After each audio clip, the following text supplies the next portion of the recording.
ఆ దేశంలో ఉన్న నాయకులు మాట్లాడుతున్న మాట, లెమ్ము ఈ పని నీ ఆధీనంలో ఉన్నది, మేము కూడా నీతో పాటు ఉన్నాము. నువ్వు ధైర్యం తెచ్చుకొని ఈ పనిని జరిగించు. స్తోత్రం చెప్పడం గట్టిగా.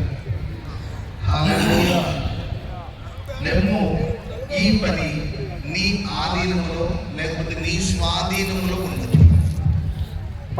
ప్రియులారా, మన జీవితాల్లో రెండు విధమైన పనులు ఉంటాయి. ఒకటి మనం చేయగలిగిన పని, కొన్ని మనం చేయలేని పని. మనం చేయగలిగిన వాటిని మాత్రమే చేయగలుగుతాం. మనం చేయలేని పనిని మనం ఎప్పటికీ చేయలేము. మన ఆధీనంలో కొన్ని పనులు ఉంటాయి, అవి మనం చేయగలుగుతాం. మన ఆధీనంలో కొన్ని కార్యాలు ఉండవు, అది మన స్వాధీనంలో ఉండదు. మన ఆధీనంలో ఏ పనులు ఉన్నాయో అది ముందు మనం గుర్తించి ఆ పని చేయడానికి కోసం ధైర్యం తెచ్చుకొని పనిని జరిగించాలి. కొంతమందికి పనికిమాలిన ధైర్యం అంతా ఉంటుంది. పనికిమాలిన ధైర్యం